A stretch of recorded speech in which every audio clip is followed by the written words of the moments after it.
Quisiera, al igual que ayer, comenzar esta exposición con una historia. Sabéis que la historia pues, es algo que me gusta, me apasiona, me gusta enseñarla, y hay tantas cosas, tantos episodios en la historia del cristianismo, de la Iglesia del Señor, que son útiles para el día de hoy. Permitidme que retroceda hasta el año 1513, pasado más de 500 años.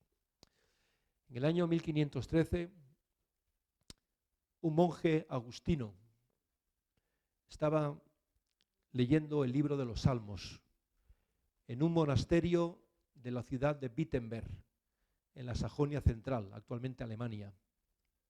Estaba leyendo cuidadosamente el libro de los Salmos desde el capítulo 1 y haciendo anotaciones en los márgenes, tenía unos papeles, iba anotando las cosas. Y aquel monje se llamaba Martín Lutero. Y leyendo en el libro de los Salmos, llegó al Salmo 31, versículo 1, y leyó así: en ti, oh Señor, he confiado. No sea yo confundido jamás. Líbrame en tu justicia. Y volvió a leer: líbrame en tu justicia. Hay algo que no encajaba. Justicia de Dios.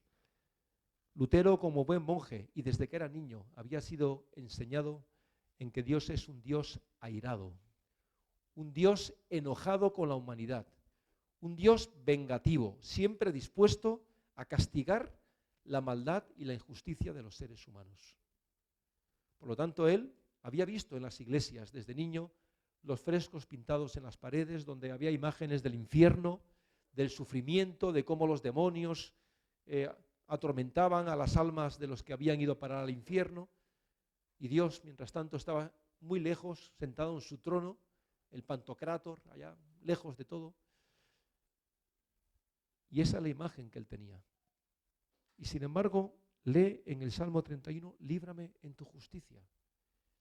Y empezó a pensar, habrá otros textos en el libro de los Salmos y en la propia Biblia, donde se hable no de la ira de Dios, sino de Dios y su justicia.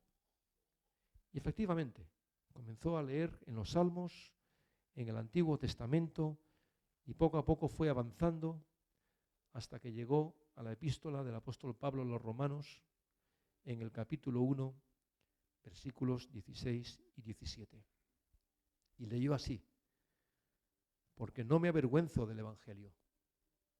No me avergüenzo del Evangelio, porque es poder de Dios para salvación a todo aquel que cree. Al judío primeramente. Muchas gracias. Tengo ahí todo un batallón de botellas de agua. Muchas gracias.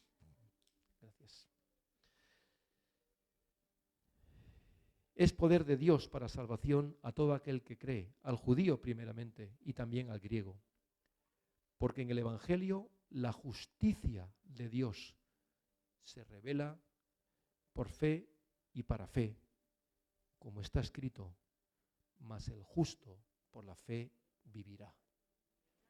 Y cuando leyó estas palabras, como una descarga eléctrica le recorrió desde la cabeza hasta los pies. Tuvo una sacudida. ¿Qué es esto de que el justo por la fe vivirá? Y empezó a pensar en estas palabras. Y se retiró a su celda y siguió pensando en ello. Pensando.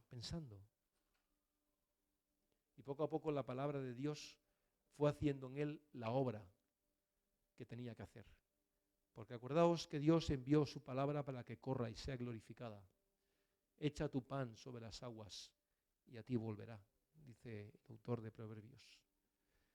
Y es lo que estaba pasando con Lutero. La palabra de Dios le estaba hablando directamente. El Espíritu Santo estaba aplicando esa palabra a su propia experiencia, porque él, desde que había entrado en ese monasterio, había hecho todo lo imposible por lograr estar en paz con Dios.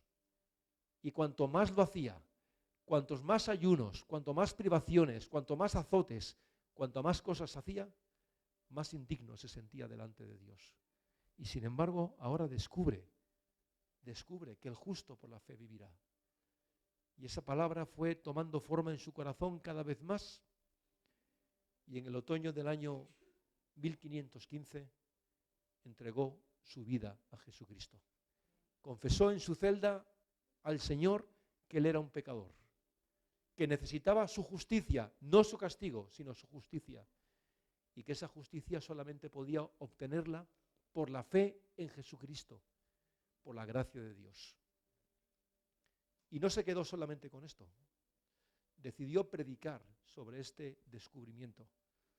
Así que en el año siguiente, él, que era un gran predicador, empezó a predicar acerca de la justicia que es por la fe. Claro, su mensaje sorprendía mucho a sus oyentes, porque estaban acostumbrados a escuchar que, bueno, si quieres ser justo delante de Dios tienes que hacer muchas buenas obras, tienes que hacer peregrinaciones, tienes que hacer ayunos, tienes que hacer limosnas, tienes que hacer tantas cosas. Pero él cada vez más afirmado. Y en el año siguiente, en el año 1517, un 31 de octubre de 1517, decidió hacer algo más. Escribió un documento donde exponía sus dudas contra algunas doctrinas que estaban siendo enseñadas en la iglesia de aquel tiempo. Y cogió ese documento y lo llevó a la puerta de la iglesia del castillo de Wittenberg y lo clavó allí. Ese documento fue conocido como las 95 tesis contra las indulgencias. Comenzaba la Reforma Protestante. 500 años y hoy estamos aquí. ¿Por qué? Por el valor, la determinación de un hombre que decidió no guardar para sí lo que había descubierto, sino que incluso a riesgo de perder su vida y perder su posición y perder todo lo que tenía, quiso proclamar al mundo que él era un seguidor de Jesucristo. Bueno, algo parecido le pasó al apóstol Pablo cuando escribió Romanos 1, 16, 17. Es interesante que el apóstol comienza diciendo: no me avergüenzo del Evangelio. O sea, ¿podemos alguno de nosotros imaginarnos al apóstol Pablo avergonzándose del Evangelio? No es la imagen que nos presenta el Nuevo Testamento, ¿verdad? Desde que el Señor llamó para sí a aquel hombre que se dirigía de Jerusalén a Damasco con cartas de los principales líderes religiosos de los judíos para detener a los cristianos que estaban en Damasco, y el Señor se le apareció en el camino de Damasco, en medio de una luz resplandeciente, y aquel hombre que se llamaba Saulo se convirtió después en Pablo, el apóstol de los gentiles. Desde ese momento, Pablo no se avergonzó del Evangelio de Jesucristo. Llegando al final de su vida, él hace un relato, dice: he sufrido de todo, he sufrido desprecios, azotes, multas, prisiones, he sufrido naufragio, he estado en peligro de muerte. Nunca me he avergonzado del Evangelio de Dios. ¿Por qué ahora tiene que decir no me avergüenzo del Evangelio? Y es que Pablo tenía un propósito cuando escribió esto. Él quería conocer la iglesia de Roma. De hecho, él había fundado muchas de las iglesias cristianas de ese tiempo. Vemos al apóstol Pablo yendo de un sitio para otro, por todo el mundo conocido, fundando iglesias en Éfeso, en Filipos, en tantos lugares, en Corinto, en tantos sitios, en Atenas. Pero nunca había ido a Roma. No había ido a la capital del imperio. Pero había oído que allá había una iglesia que no había fundado él. Había surgido. Y quería conocer esta iglesia. Entonces les escribe la carta, sabiendo que seguramente allí los hermanos han oído de él cosas que no son correctas. Porque había muchas personas interesadas en destruir el ministerio de Pablo. No soportaban que él fuese apóstol a los gentiles, o sea, a los no judíos. No soportaban eso. Y allí donde Pablo iba a predicar, iban otros detrás intentando echar por tierra la labor que había hecho. Y decían de él cosas auténticamente barbaridades. Así que él dice: no, yo no me avergüenzo del Evangelio. Pero no lo dice como un mero sentimiento, como una emoción, sino que el apóstol Pablo nos da 3 razones poderosas en estos versículos por las cuales no se avergonzaba del Evangelio. Y permíteme que te haga esta pregunta. Y tú que me escuchas en esta mañana, tú que eres cristiana o cristiano, ¿tú te avergüenzas del Evangelio? ¿Callas para ti lo que el Señor te ha revelado? ¿Intentas pasar desapercibido?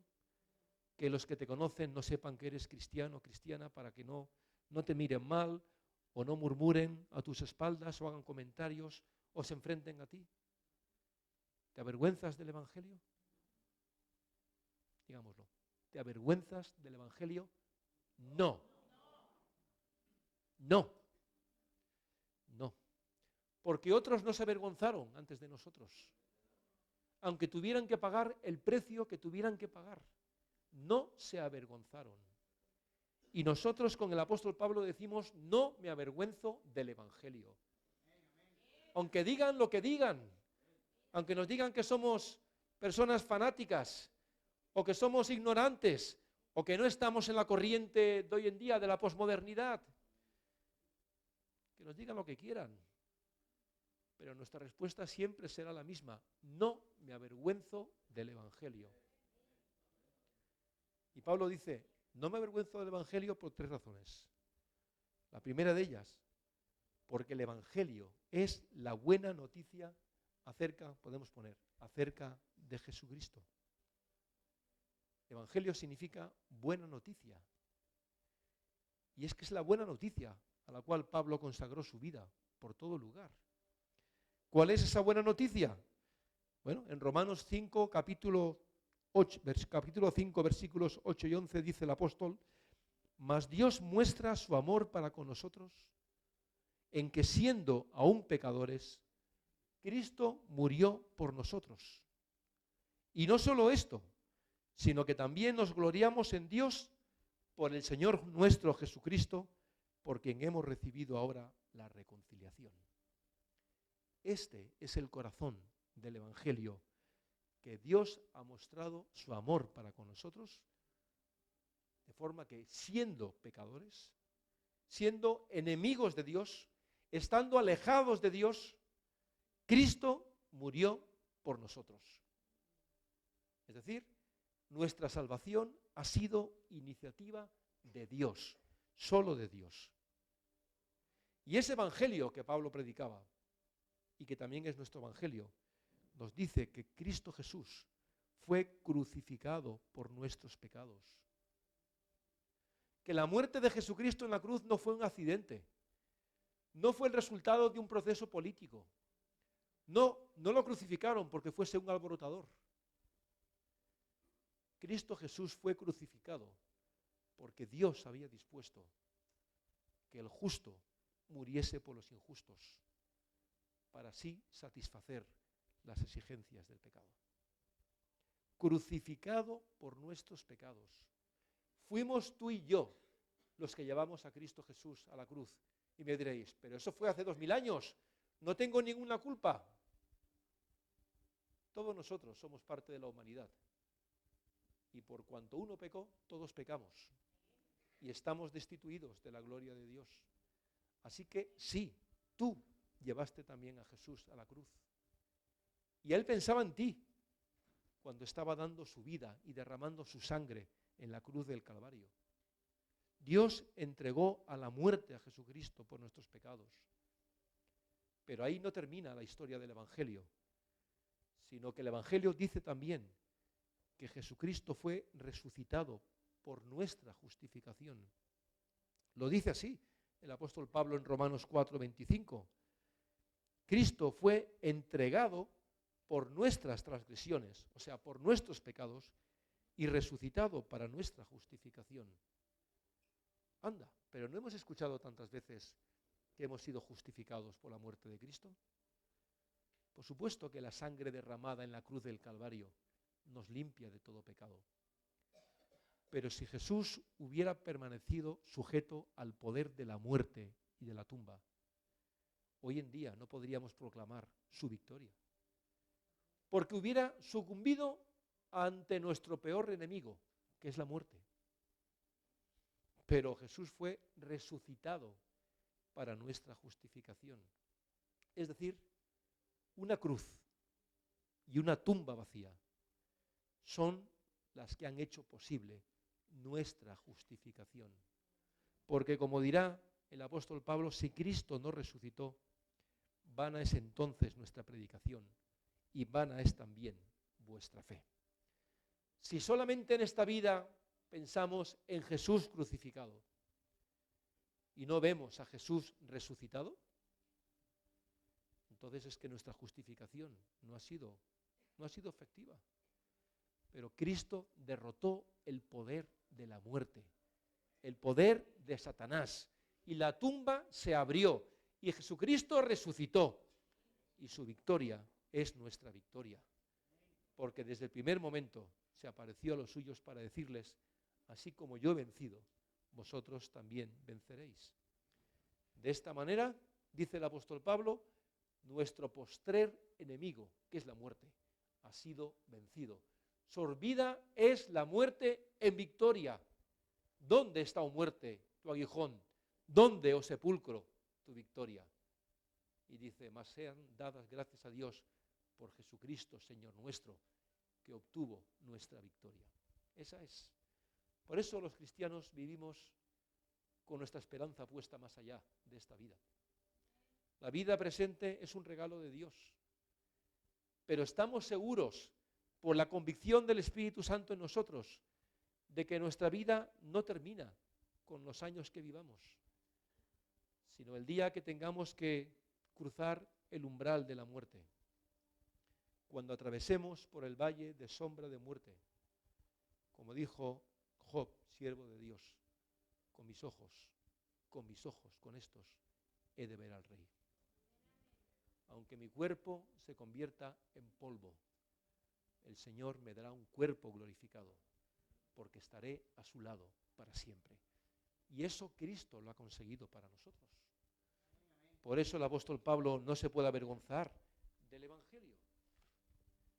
También el apóstol Pablo no estaba dispuesto a avergonzarse de Cristo, por lo que dice a los Gálatas en el capítulo 2, versículo 20.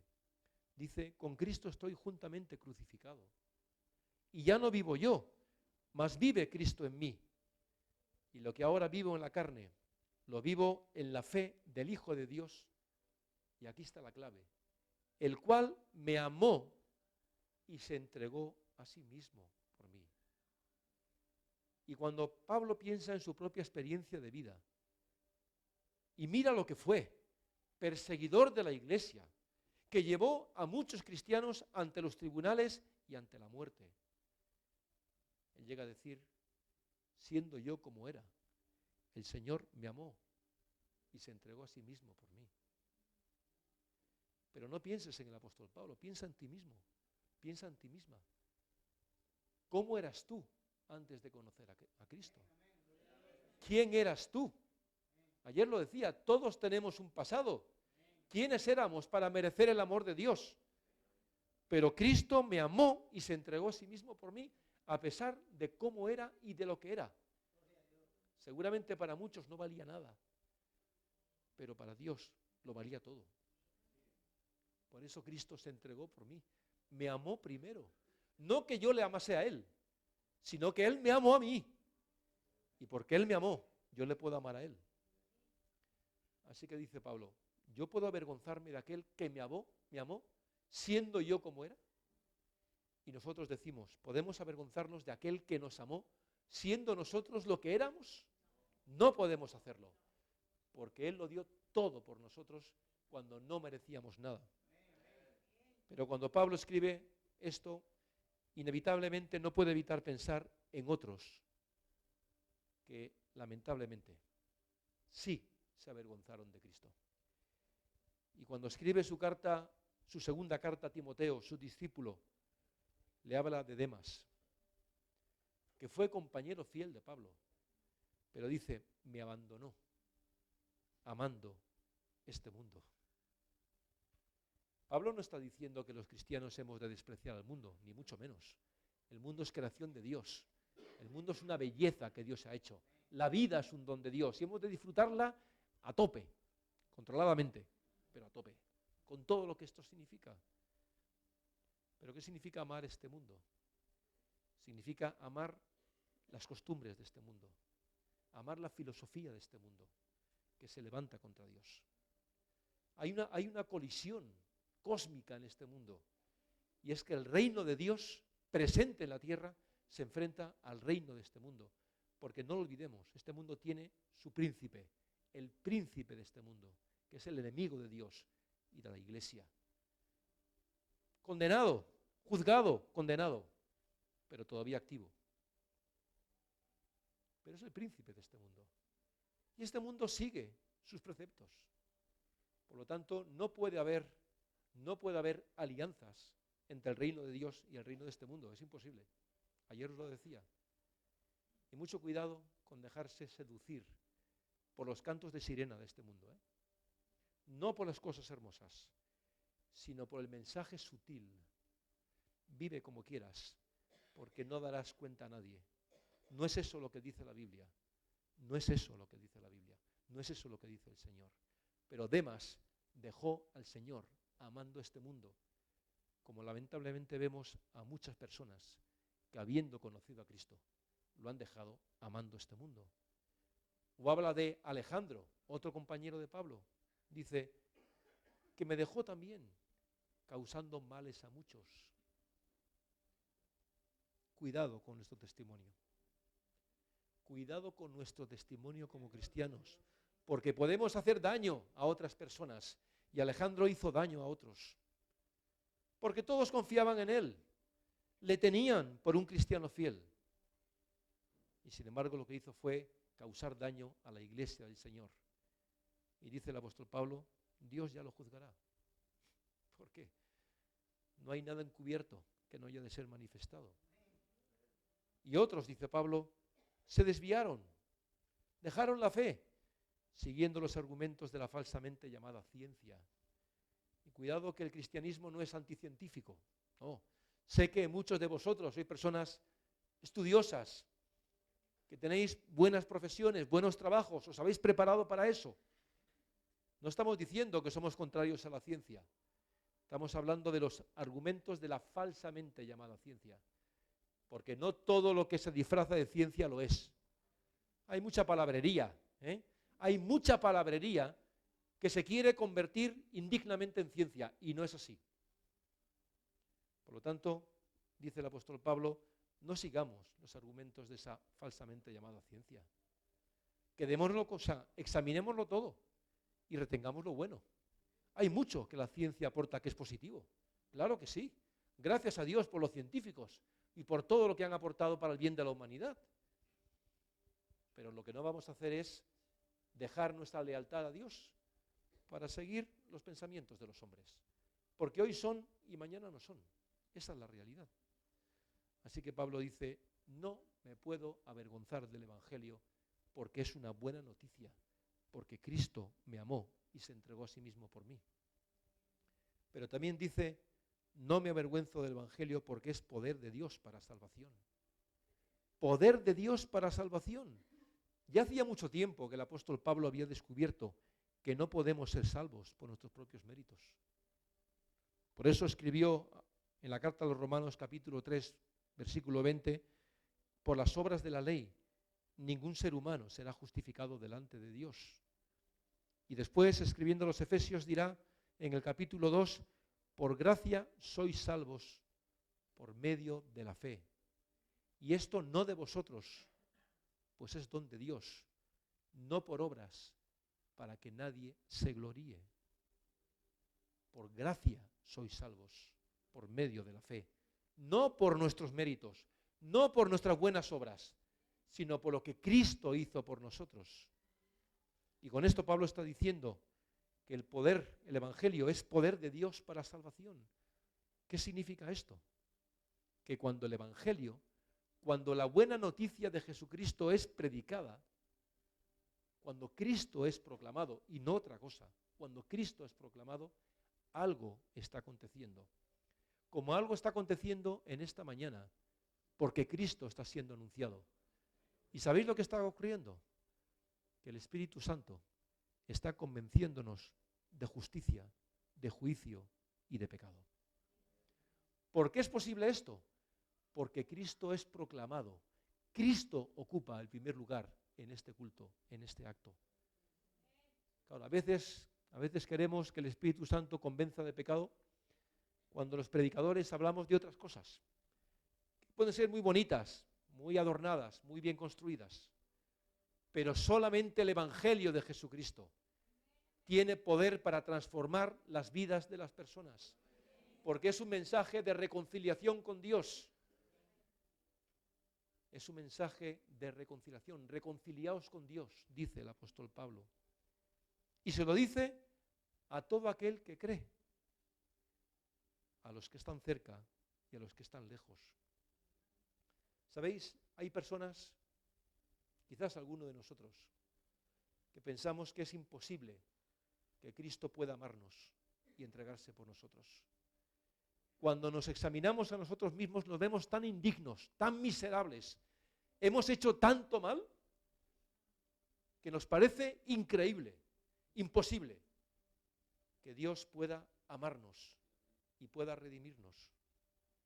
Pero luego están nosotros, los que se creen o nos creemos tan buenos, que pensamos que, bueno, somos tan buenos que lógicamente el Señor tiene que amarnos. Por eso dice el apóstol Pablo en Efesios 2:17, Cristo vino y anunció las buenas nuevas de paz a vosotros que estabais lejos y a los que estaban cerca. A los que se creen tan lejos de la gracia de Dios que piensan que Dios jamás se fijará en ellos, como aquellos que creen que tienen todos los puntos y todas las papeletas para que Dios les redima. Pues que lo sepas, para unos y para otros, Cristo vino al mundo y murió por nosotros. Y el mismo Señor Jesucristo escenifica esta enseñanza con una parábola que relata en el Evangelio según San Lucas, capítulo 18, versículos 9 al 14. Nos habla de un fariseo y un publicano. El fariseo representa lo mejor de la élite religiosa judía. El publicano, lo peor. Un vendido a Roma, un recaudador de impuestos, un miserable, un colaboracionista. Los dos estaban en el templo, cada uno hablando con Dios. El fariseo delante del altar, manos extendidas. Señor, aquí estoy, con todo lo bueno que soy. Gracias por todo lo que me has dado. Gracias porque hago esto y lo otro, y soy bueno, y oro. Mientras que el publicano, en un lugar donde nadie podía verle, allí, discretamente en la oscuridad, compungido, agachado, golpeaba su pecho diciendo, Dios sé propicio a mí, pecador. Dice el Señor, os digo, que de aquellos dos hombres, el publicano salió del templo justificado. ¿Por qué? Porque reconoció que estaba lejos de Dios y que era un pecador. Y solamente puede decir a Dios, Señor, ten misericordia de mí, porque no merezco nada. A todo aquel que cree. Esto es la fe. ¿Qué es pues la fe? Dice el autor de Hebreos. La fe es la certeza de lo que se espera, la convicción de lo que no se ve. El propio Martín Lutero, cuando llegó a este encuentro con Jesucristo, dijo que la fe es la confianza viva y osada en la gracia de Dios. Es tomar la palabra de Dios. Que si Dios me ha prometido algo, lo va a cumplir. Porque Dios no es como nosotros, no es como los seres humanos, que donde digo después. Y si dije sí, luego digo no, según me interesa. Pero Dios es persona de honor. Su palabra es palabra de honor. Y si Dios me ha prometido que por medio del sacrificio de su Hijo Jesucristo en la cruz soy limpio de todo pecado, Dios no va a faltar a su promesa. Me lo ha prometido y lo hará. Porque en Dios todo es sí y amén. Por eso el apóstol Juan, ya anciano, dirá años después, hijitos míos, no pequéis. Pero si pecareis, que sepáis que abogado tenemos para con el Padre, a Jesucristo el justo. Porque la sangre de Jesucristo, el Hijo de Dios, nos limpia de todo pecado. Así que para Pablo, el Evangelio no es digno de vergüenza porque es poder de Dios para salvación. porque puede transformar la vida de cada uno de nosotros. Y gracias a Dios porque ya ha transformado la vida de muchos de nosotros. Porque ¿qué hubiera sido de nosotros si no hubiéramos conocido a Cristo? ¿Lo habéis pensado? ¿Dónde estaría nuestro final? ¿Dónde estaríamos ahora? Pero Cristo nos rescató de nuestra vana manera de vivir. No importa que tengas una vida normalizada, no importa que tengas tu buen trabajo y tus relaciones y tu casa y todo lo que tú quieras. Tú mejor que nadie sabes lo que hay en tu vida. Sabes lo que escondes debajo de esta apariencia de normalidad y qué buenos son todos. Pero Dios conoce tu corazón, lo más profundo de tu corazón. Y el Espíritu Santo te dice, eres un pecador como los demás. Aunque te creas muy bueno, aunque hagas muchas cosas buenas, eres un pecador como los demás. Por eso dice el apóstol Pablo, no me avergüenzo del Evangelio, no solamente porque Cristo me amó y se entregó a sí mismo por mí, no solamente porque en el Evangelio el poder de Dios se manifiesta para salvación, sino porque en el Evangelio la justicia de Dios se revela. Esta es la clave que Martín Lutero descubrió, la justicia de Dios. No juicio, no ira, no enojo de Dios, no el deseo de castigarnos.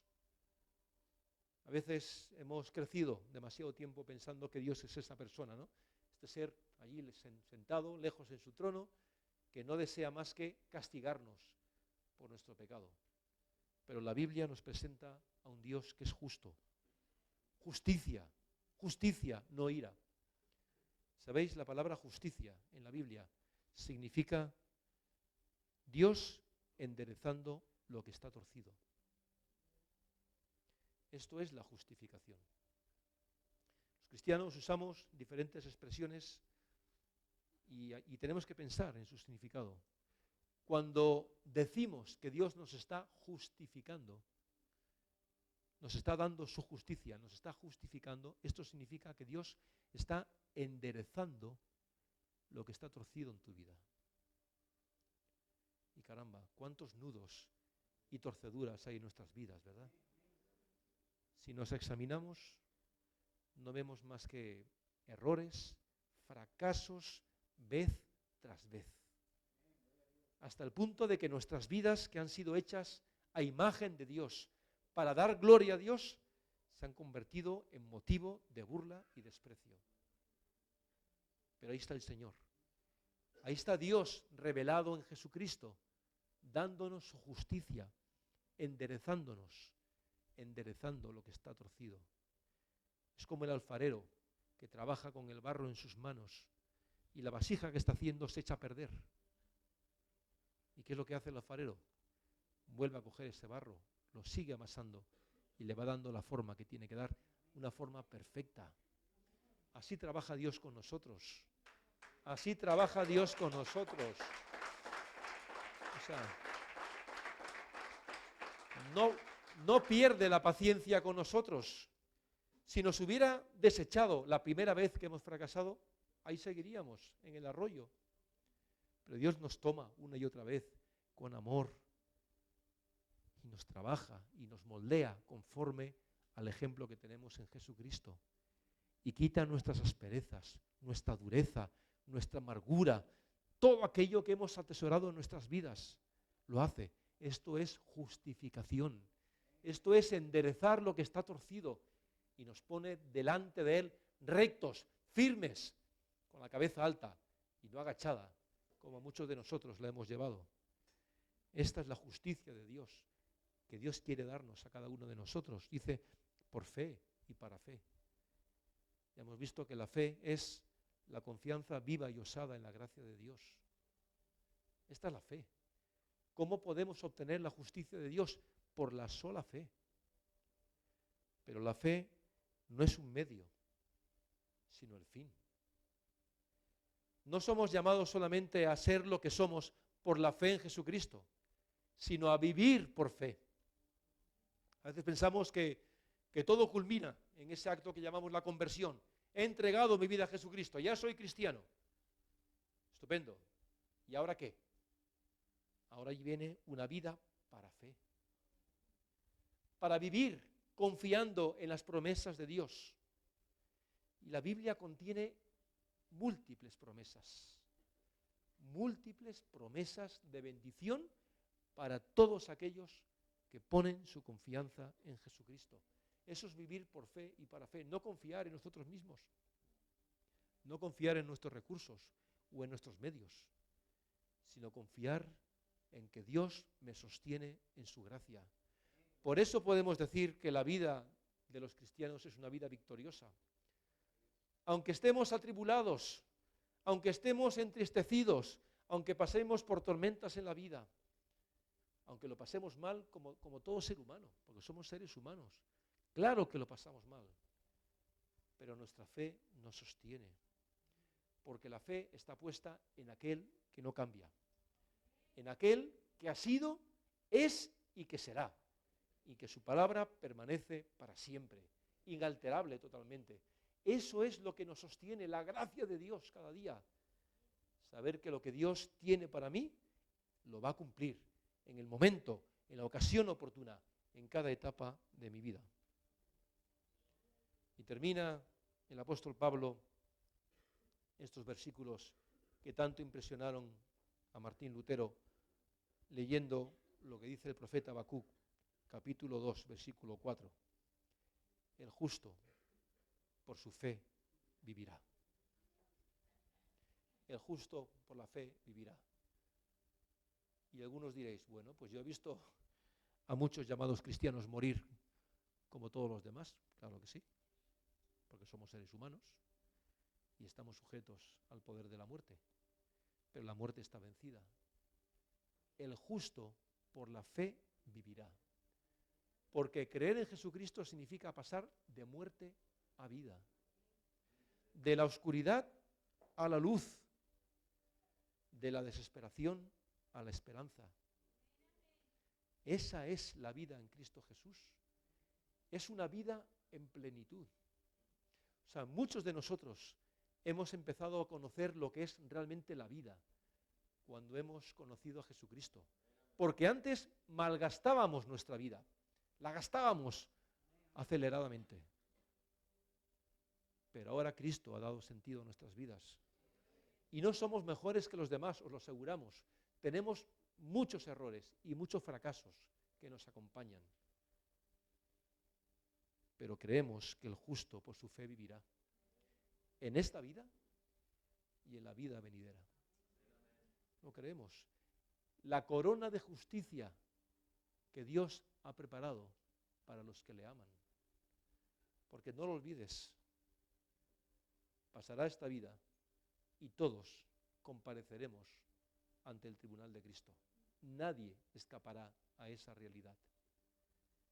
¿Cómo piensas enfrentarte a este tribunal? ¿Cómo piensas? ¿Intentando convencer a Dios de lo bueno que has sido? ¿Que no has hecho el mal que otros han hecho? ¿O presentando tu vida limpia en la sangre de Jesucristo? Es lo que Dios va a mirar. Eso y solo eso. No lo que hayas hecho o lo que hayas dejado de hacer. Lo que el Señor va a tener en cuenta es si has sido justificado en la sangre del Cordero. Esto es que el justo por su fe vivirá, ahora y después. Por eso no tememos a la muerte. No tememos.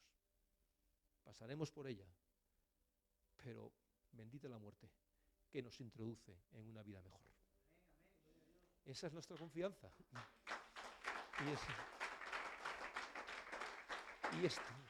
O sea, le ha sido arrebatado su poder. La muerte, que para muchos es terror, para nosotros es transición, es cambio, es transformación en un cuerpo glorificado. Por eso caminamos por esta vida como lo hacemos, con esa confianza. ¿Cómo el apóstol Pablo no va a decir, no me avergüenzo del Evangelio? Y nosotros no podemos decir que nos avergonzamos del Evangelio, porque hemos recibido lo mejor. No merecíamos nada de lo que tenemos, pero hemos recibido lo mejor. ¿Y tú, en esta mañana? Tú que has escuchado este mensaje, Tú que has oído que el apóstol Pablo no se avergüenza del Evangelio por estas 3 razones, porque Cristo le amó y se entregó a sí mismo por él, porque en el Evangelio hay poder de Dios para salvación y porque en el Evangelio se revela la justicia de Dios. Tú que escuchas este mensaje y no has tenido todavía un encuentro con Jesucristo, como lo tuvo el apóstol Pablo, ¿qué vas a responder a Dios? Como decía ayer, le vas a decir, bueno, cuando tenga otra oportunidad, ya escucharé de esto. Muy bonito, pero no me interesa. Es que este mensaje es para ti, como lo ha sido para mí, y lo ha sido para muchos de nosotros. O sea, este mensaje es el mensaje de Dios a todos los seres humanos. Es un mensaje de paz, es un mensaje de perdón, de gracia, de restauración. Es para ti. Pero también dice el Señor, aquel que me confesare delante de los hombres, yo también le confesaré delante de mi Padre que está en los cielos. Y si alguno no me confesare delante de los hombres, yo tampoco le confesaré delante de mi Padre que está en los cielos. O sea, Dios es justo. Y si este mensaje ha sido predicado, y si tú lo has entendido a pesar de mi torpeza, si tú lo has entendido, yo te invito en esta mañana a hacer algo. Como lo hizo Pablo, o lo hizo Martín Lutero, y lo han hecho tantos a través de los siglos. Y es que si confiesas con tu boca que Jesús es el Señor y que Dios le levantó de los muertos, serás salvo. Porque con el corazón se cree para justicia, pero con la boca se confiesa para salvación. ¿Quieres en esta mañana confesar que Jesús es tu Señor? Si quieres hacerlo, hazlo. Hazlo en presencia de todos. No tengas vergüenza. No nos avergoncemos como Cristo nos avergonzó de nosotros. Si en esta mañana tú quieres tomar una decisión por Cristo, ven aquí delante para que oremos por ti, para que te bendigamos en el nombre del Señor, para que confieses con tu boca que Jesús es el Señor para gloria de Dios. Ni más ni menos. Y aquí termino. Mientras oímos la música, si alguien quiere pasar al frente, aquí estará el pastor Joel, otros si lo desean, estaremos a tu lado, oraremos por ti. Que Dios os bendiga.